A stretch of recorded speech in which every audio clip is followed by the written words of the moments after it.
Subukan po natin kung okay ng ating linya kay Assistant Professor Froilan Calilong, isa po sa mga faculty ng UST Political Science Department. Okay, girl. Good morning po, Professor. Good morning DJ Chacha, good morning Manong Ted, at good morning din po sa lahat ng ating mga kasubaybay. Happy New Year po sa lahat. Happy New Year, Professor, and welcome back to the show. Ito muna pag-usapan natin, nung nakaraang linggo, lumabas po itong dalawang major surveys, one from SWS and then there's one from Pulse Asia, na parehong nagpapakita po nung pagbaba ng trust ratings ng Pangulong Marcos Jr. Magkaiba yung eksaktong numbers, pero sinasabi pareho dun sa studies na may kinalaman sa anti-corruption drive, maging sa pagkontrol ng inflation kung bakit ganito yung naging pagbaba ng trust ratings ng Pangulong Marcos Jr. Pero para sa ating mga pangkaraniwang Pilipino, paano ba natin dapat intindihin etong dalawang surveys na ito? Paano pa ito makakaapekto sa amin? Well, kung titingnan po natin, ito pong dalawang surveys ito nagpapakita lamang talaga nung tinatawag natin na trajectory nung mga naging pagdaloy, lalong-lalo na nitong mga investigation sa flood control. I think the President missed a very, very important turning point here, no?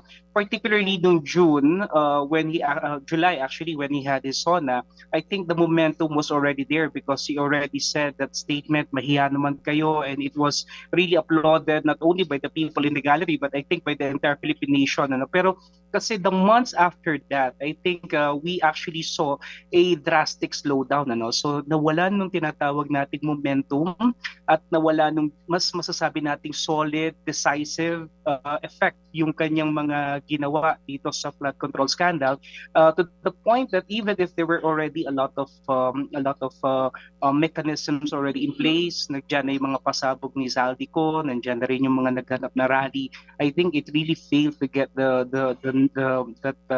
that upswing, no? And I think ito yung naging dahilan kung bakit hanggang ngayon wala tayong masasabi ng mga mabibigat na mga personalidad at mga malalaking isda na napakulong. And this is actually contrary to what he promised to us. So ang nangyayari dito kasi is parang it's more of a paralysis, I would say, na parang nag-stall talaga yung palasyo. Especially nung yung mga kaalyado na niya, yung mga masasabi nating madadawit dito, I think the President really tried to press on the panic button and medyo nag-slow down talaga. Ito yung nakita natin dito sa mga nagdaang surveys. Oo, balikan ko lang po ulit, ang ganda ng mga sinabi ninyo. Sabi nyo nga, the President missed a very important turning point. Mula dun sa simula, nung ni-reveal niya po o inilabas niya yung korupsyon dito sa flood control, hanggang sa ngayon, kung nasa saan na tayo, kung saan nakikita ng tao na puro maliliit na isda ang nakakulong. Babalikan ko po itong survey na ito ng SWS, maging ng Pulse Asia.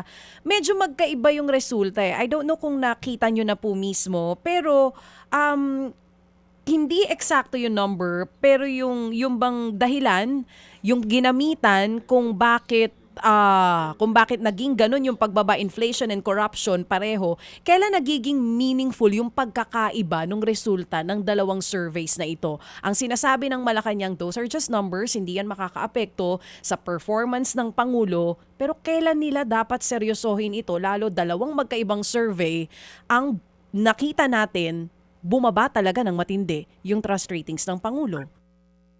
Well, the President can always dispel this surveys as something that is insignificant, but no, the surveys are necessarily guides for better governance and more decisive actions. No, so if the President really wants to salvage whatever political capital is left of him, I think they need to take it seriously, and we need to understand that these are two reputable survey firms. No, talking about the SWS and Pulse Asia, and kung makikita natin, talagang significant yung dip doon sa kanyang survey rankings. So basically, -3 and -14, no? Kung titignan natin yung disparity between the trust and the distrust, basically. So this is really big, and the President cannot just simply brush this aside as something that will not affect his performance, because really, this is a manifestation o sinasalamin nito yung kasalukuyang performance na meron siya, basically.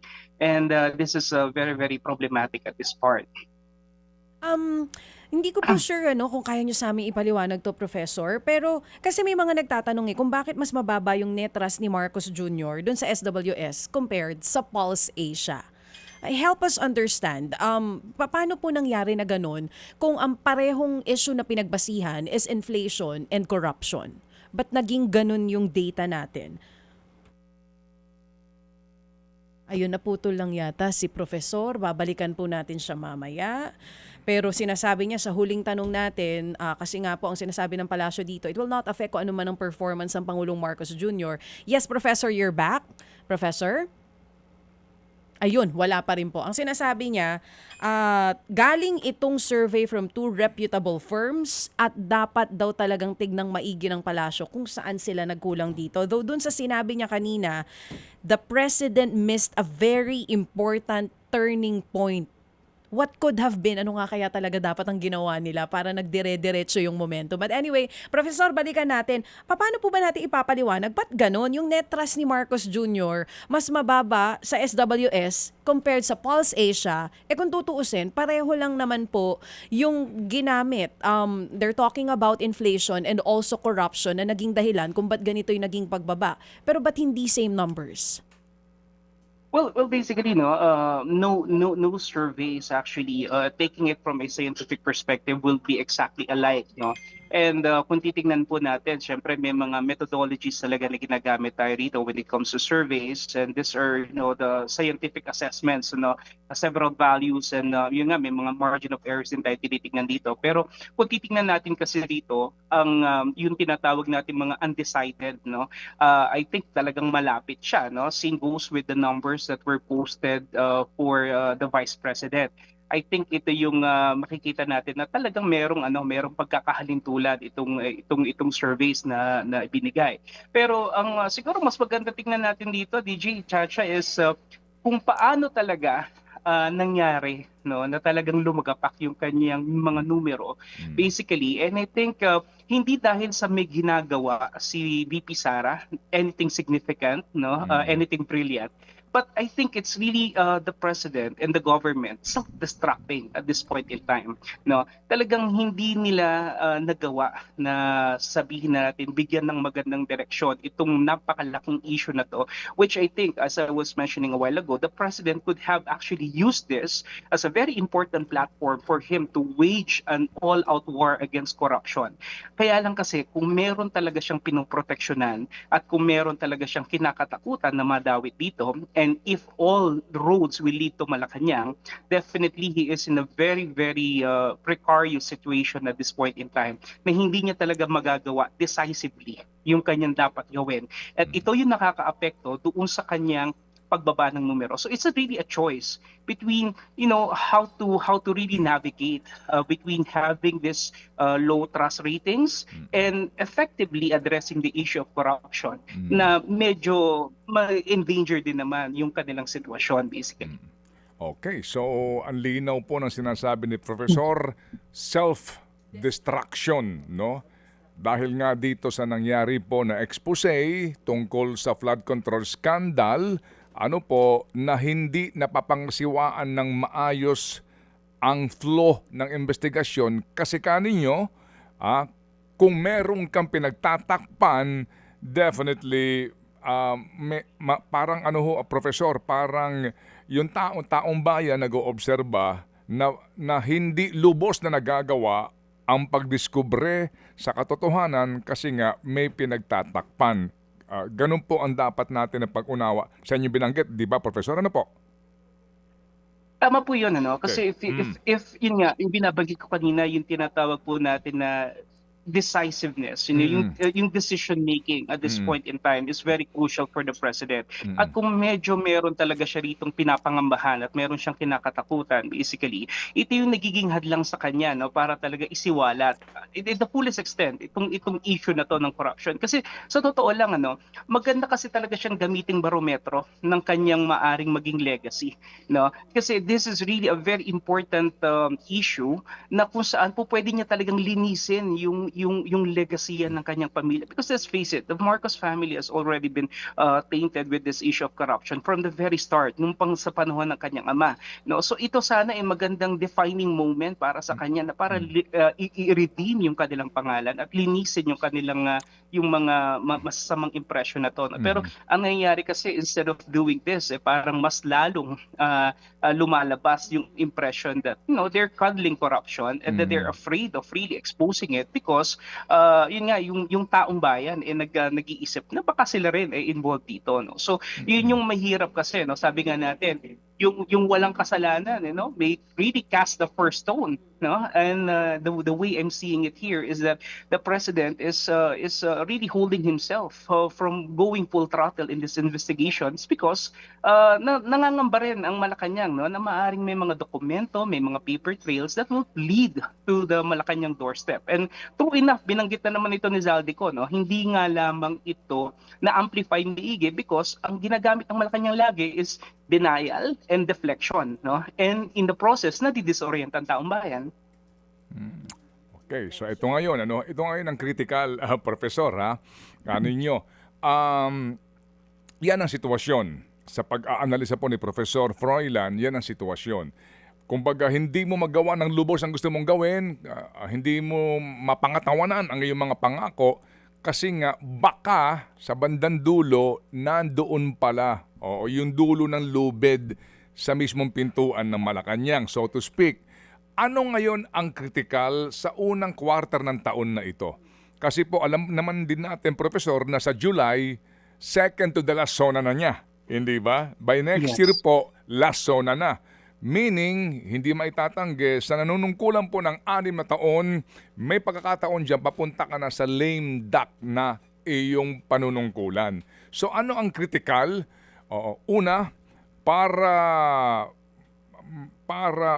tumaas-taas man lang ang tiwala ng taong bayan sa Pangulong Marcos Jr., itong unang 3 quarter na ito, ano ang mga kritikal na dapat niyang gawin at ano ang dapat na asahan din natin sa mga obserbasyon mo nga na nangyayari ngayon sa ginagawang investigasyon? Simple lang, Manong Ted, no? Unang-una, kinakailangan talaga magkaroon ng focus yung gobyerno, no? Hindi lang po pwedeng optics, hindi lang po pwede puro rhetorics, no? Kasi I think ang mga kababayan natin is really looking for something na drastic, no, na gagawin ng ating pangulo. And for quite some time, no, nagbigay sila ng mga pahayag, nagbigay sila ng mga assertions that may mga magkukulong na this time around. Well, I understand the government, no. They really want to come up with an airtight investigation. They really want to come up with very good cases. Pero yung conviction naman does not really preclude people from being investigated. So I think what is important here is for the public to know that the wheels of justice is actually moving and that the focus of the president is really there. Ang nangyayari kasi is that instead of focusing head on this issue, nagkakaroon pa nagkakaroon pa ng mga diversions, no? Parang ang nangyayari is that yung mga kaalyado ng pangulo, ang ina-amplify pa nila yung mga issues na political, no? Lalong-lalo na dito sa mga Dutertes, no, which I think does not also sit well with the public, basically, because though this corruption is a political issue, I think this mess right now that the government is into could really best be addressed by the government because they have all the resources available with them, no. Ang kailangan lang talaga is focus and the political will. Secondly, kinakailangan din siguro makita ng ating taong bayan na yung decisiveness to control corruption is also invariably connected with effective governance. Kinakailangan mapaayos natin yung ating mga economic imperatives, which right now is really not in a very good shape, no? That's why kung maalala natin sa survey, lumalabas doon, inflation and unemployment remains to be very important considerations, no? So lumalabas na dahil sa sobrang involved tayo dito sa corruption scandal na to, nawawalan yung government ng focus doon sa iba't ibang mga issues, no? We're one of the countries, I believe, in Southeast Asia that has the lowest tourism revenues for 2025, no? So nakakalungkot na ang dami sanang pwedeng gawin at ibalita sa atin ng gobyerno na magandang ginagawa nila pero medyo nalulunod sila dito sa political noise. I think they need to re-establish that focus. And siguro kailangan din, Manong Ted, no, na tignan din natin how the government will react to other issues. Maraming issues na kinakaharap tayo na hindi nabibigyan ng atensyon ng gobyerno. Halimbawa, ano na nangyari sa Maharlika Fund? What happened to the gold that was sold by the government in the past year? Ano nang nangyari dito sa mga infrastructures na ginagawa natin? Ano nang nangyari sa budget ng halimbawa ng Department of Education o dito sa Department of Health nung sa 2025 gaan? So all of these things, no? Kasi itong flood control para sa akin is just the tip of the iceberg. Meron pang mas malalim na mga corruption related matters na hindi pa rin talaga na isasawalat sa atin ng gobyerno. And if the government will actually take the lead or take the charge in making the people understand na meron pa palang mas malalaking iskandalo, I think this will somehow make the public realize that the government is really serious about fighting corruption head-on. Gawin nating halimbawa itong Cabral Files o DPWH leaks at ngayon binansagan naman ng palasyo na Leviste Files. Gawin nating halimbawa ito. Sa nangyaring ito vis-a-vis the reaction and the narrative of the palace. Ano ang iyong analysis doon, Froilan? Well, basically ito nga nangyayari, no. I think we have good people in the persona of Congressman Leviste, same goes with Kiko Barsaga, who is actually very brave about exposing what's really happening, you know. And kung nakikita naman ng Malacanang that the people's sentiments align with their vision itong mga batang-batang kongresista na to, I think the government should also not be oblivious to the demands of the public. Greater scrutiny, and at the same time, huwag nilang iset aside, huwag nilang baliwalain. Ang nangyayari kasi nababrush aside lahat itong mga isinisawalat nila when in fact these are very integral matters that will really shed light into the issue. Kaya yun nga, nagkakaroon ng impression yung iba sa ating mga kababayan na maaring may mga takipan na nangyayari kasi ito nga, no, maliwanag na, nandito na yung mga files. What the government just need to do is to scrutinize them well, investigate it further, and then eventually file the necessary cases, no? Because, you know, Manong Ted, para sa akin itong issue ng flood control na to is not really that difficult to begin with. Kasi nga, the paper trails are there, the allegations that were made, the projects are there, the ghost projects and the substandard ones are there. So you just need to really, kumaga, uncover them. And ito nga, may mga nag-uncover na, pero mukhang pilit ibinabalik ng gobyerno yung takip, no? Para hindi talaga sumambulat at hindi lumabas yung katotohanan. And I think this is what the public is demanding for a long time because justice will always be equated with the truth, no? And for as long as wala sa atin yung katotohanan, hindi natin makakamit yung tunay na hustisya. And this becomes the cornerstone of trust. You know, kaya mababa yung trust is because hindi ibinibigay sa atin yung katotohanan. Ano ang masasabi mo sa ngayon ang dulo na nitong kinahantungan nitong Cabral Files, naging DPWH leaks, ngayon tantawag na Leviste Files, ipinupukol na, ipinapasa na ang bola sa ombudsman. Kumbaga, bahala na ang ombudsman dito. Doon din tayo nagawi. Oo. Anong take mo dito na sa ombudsman ipinapasa ngayon ang pagsasalaysay dito sa appreciation ng mga sinasabing mga dokumento na umano'y nanggaling sa opisina? Nakita naman din natin, no? Nagpunta talaga doon si Ginoong Leviste at nagkita nga sila ng namayapang si Cabral. Well, basically, Manong Ted, iba kasi ang legal perspective dito sa political realities, no? Kung titignan natin. So, politically, may traction at meron talagang epekto itong mga pagsisiwalat na ginawa ni Congressman Leviste. And definitely, this does not sit well with the government. You know, but at the end of the day, definitely, ang balik pa rin naman ito is the case build up, no?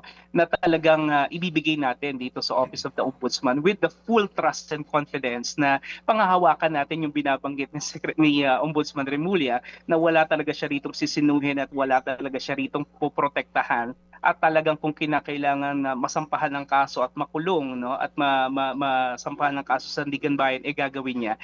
This is yet to be to be seen, because Mhm. alam niyo itong si Ombudsman Remulla, sa totoo lang, no, marami siyang mga press conferences kaliwat kanan, maraming mga photo ops, maraming mga videos.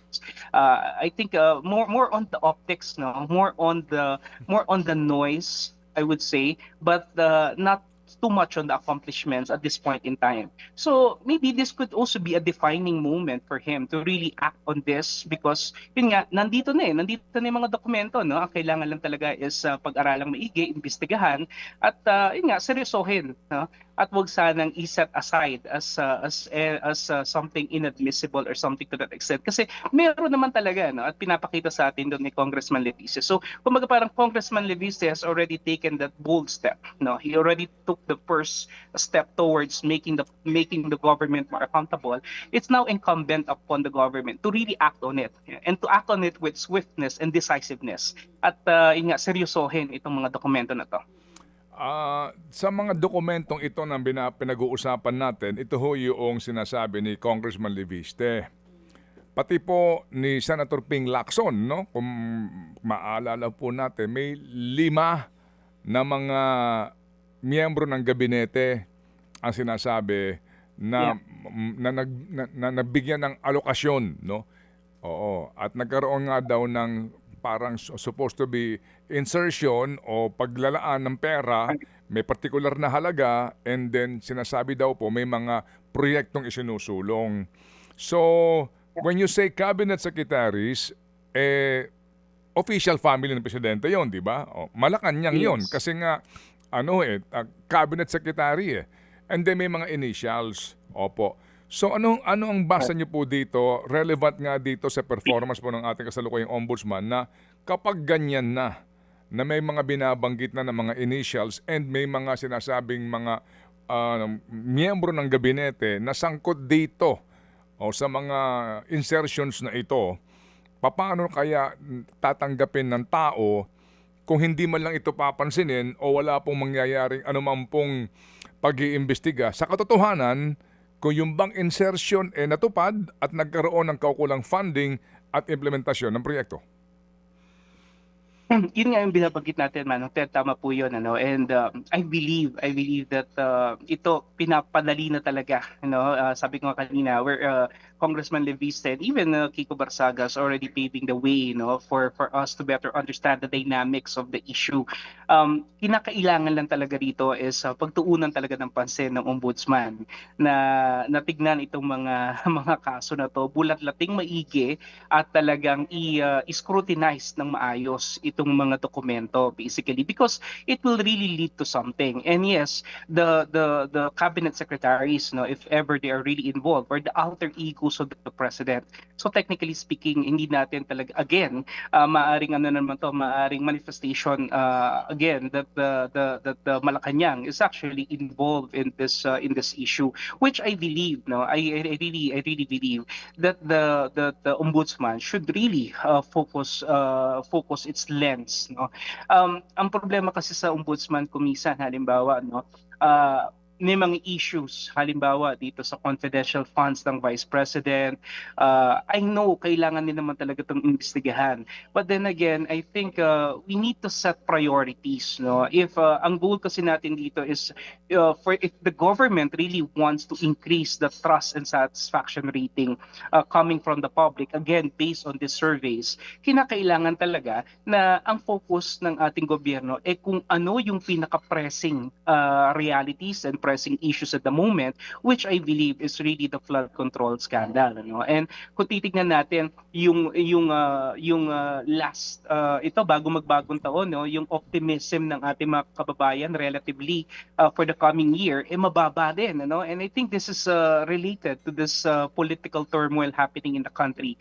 So I think if the government really is very serious about this, all the instrumentalities, all the agencies, should really put all hands on deck to really address this issue once and for all. And this is the only way by which the president may be salvage whatever political capital is left of him. Especially, tama po kayo, he is going to enter the lame duck phase of his presidency. By October 2027, the filing of candidacy for the 2028 elections, halos wala na po talagang kapangyarihan ng Pangulo. So this is really very important, itong panahon ngayon na talagang ma-focus niya yung lahat ng atensyon, lahat ng resources ng gobyerno para talaga matuldukan na itong issue na to once and for all.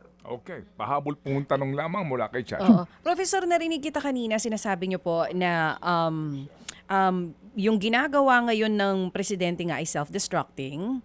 Kahit na walang ginagawa ang vice-presidente, tila parang nagbenepisyo siya sa mga naging ganap ng administrasyon dahil dito nakita natin bumaba man yung kay VP Sara, kung i-compare natin sa numbers ni Marcos Jr., mataas pa rin siya, especially in Visayas and Mindanao. Anong epekto nito? Is this because of what really the government is doing o dahil yung stronghold ni VP Sara sa Visayas and Mindanao hindi talaga nagbabago? Well, actually, that's a very good point, DJ Chacha. Actually, masasabi natin that both factors actually come into play. Remember na talagang itong si VP Sara, may bailiwick talaga siya, which is of course Mindanao and of course parts of Visayas, and that is around 23 million voters. Kaya nga sinasabi ng ilan na kahit sabihin na natin sa 2028 elections, medyo, yun nga, yung mga naunang mga presidential balls in the past na medyo nag-lead, hindi naging successful. Talking about Isko Moreno, Grace Po, Binay, and others. I think the same may not hold true for VP Sara, primarily because she has a very strong bailiwick in Mindanao and Visayas. So, yun nga, going back to the question, basically, nakita natin dito, politics does not exist in a vacuum. Remember na ang vice president is just a president in waiting. So all eyes and ears still is focused on the president. And if the president is not doing anything significant, or at least yung perception na walang decisive or bold move na ginagawa ang Pangulo or nakukulangan ng publiko sa ginagawa ng Pangulo, given the fact that he has all the resources, given the fact that he has all the machineries, syempre, yes. ang lalabas dito is that the vice president, even if she is not doing nothing, may actually tend to get She's some kind of benefiting from leverage. it. Kasi nga, yes, kasi sobrang layo ng disparity. Professor, yung from a political viewpoint, bilang isa rin pong nag-aanalisa ng mga bagay na to, kung itutuloy ba ng administrasyon ang pagpursige doon sa impeachment ni VP Sara, will it help them or mas makakadamage yun sa kanila? Well, basically, ang goal kasi natin dito is really to account for the truth, and justice. So sabi ko nga kanina, if ever there is really this issue about the confidential funds, and if we really want to really see the truth in this, then I think we need to push through with impeachment. Pero kasi yung dynamics, DJ Chacha, is already quite different from the time that we filed the impeachment last year to how it will be filed right now, especially because of this flood control scandal, yung pagbabago ng liderato sa parehong kapulungan ng Kongreso at Senado, at yung mga shifting alliances. So definitely this will have a strong effect dito sa kakahinat na nitong impeachment. Plus the fact that the Vice President is enjoying a relatively higher level of popularity and trust rating and satisfaction as well, may not bode well to the general public, because again the public's perception will still be, why are we going to have an impeachment when in fact we have a problem so big, so immense na hindi pa natin nasosolve, So why start another process when in fact this proceeding of the flood control mess is far from being resolved. So ito yung kinakailangan nating sigurong maintindihan dito sa impeachment nito. Pero I believe that by February, whether kahit anong mangyari, I think the allies of the president will still be filing an impeachment complaint against the vice president. Opo. So sa simpleng salita po, kung ang ating habol ay katotohanan at accountability, dapat ituloy ang complaint na yan. Kasi nga daw may basis ang usapin po dito sa hindi maipaliwanag na paggasta sa confidential fund. Point number 1, Professor. Pero sa kabilang banda sa usapin po ng politika, yung timing nito ngayon medyo tagilid. Kasi sa halip na baka at the end of the day naman kasi itong ang boboto diyan mga politiko kasi nga yung tamang timing dapat last year nung na-file ito. Kasi noon wala pa itong iskandalo na trilyon ang pinag-uusapan. Ngayon kasi kapag ito itinuloy, ang iisipin ng iba inuuna nyo si VP Sara, gayong yung nagnakaw ng trilyon, wala pa nakukulong. Ganon yan, di ba? Professor, po? So, kumbaga, sa halip na baka mag-backfire at magmistulang underdog si VP Sara, ganon po ba yon? Tama po yan, and basically nakita na rin ng marami sa mga politiko natin yung firepower ni VP Sara ng nakarang elections, that the people that she campaigned for and that she supported eventually became successful doon sa nakarang election. So this may actually be a turning point as well, especially para sa ating mga congressmen and senators, especially those seeking for re-election. And syempre, maaaring magdalawang isip sila to actually support the Vice President. Because to support impeachment against the Vice President. Because let's face it, ang talagang masyadong maging bold yung action na ma-impeach siya, walang iba kundi yung dating speaker. Okay? And this is because the former speaker really had his eyes towards running for the presidency in 2028. And remember that he knows very well that VP Sara is the biggest stumbling block towards this ambition. Pero ngayon nawala na siya, at iba na yung dynamics sa Kongreso, gayon din naman sa Senado, maaring magbabago rin po ang ihip ng hangin. Pero this is something na kabang-abang at titignan pa rin natin. Pero sana, ang sa akin, whether the impeachment complaint will push through or not, still, the flood control scandal, this DPWH mess, this DPWH issue, and the corruption that we have at the moment, dapat hindi po yon mag-wane down. Opo. Yes, sir. Yes, sir. Well said. Sige po. So, sir, salamat na marami po. Bagamat gusto pa ho namin kayong tanungin pa, para ho sa mas malinaw na pag-aanalisa sa mga isyong politikal at sa mga kaganapang ito, wala na ho tayong sapat na oras. Ang aming pong pagpupugay sa inyo, Professor, at sa uulitin po. Happy New Year, sir. Salamat po. Happy New Year, Manong Ted, at anytime. I'm Salamat just here. po. Thank you. Mga kapatid, brothers and sisters, saan ka pa? Dito na tayo sa totoo. Dito na tayo sa True FM. Mga kapatid, mag-subscribe and follow po kayo sa social media accounts ng True Network PH. Yan po kami, hanapin nyo lang True Network PH, Facebook, Instagram, YouTube, TikTok, and podcast. Mapa Apple or Spotify man yan, mahahanap nyo kami. Lahat ng mga napapanood at napapakinggan nyo po sa programa, nasa social media accounts namin yan. So paano mga kapatid? See you sa social media!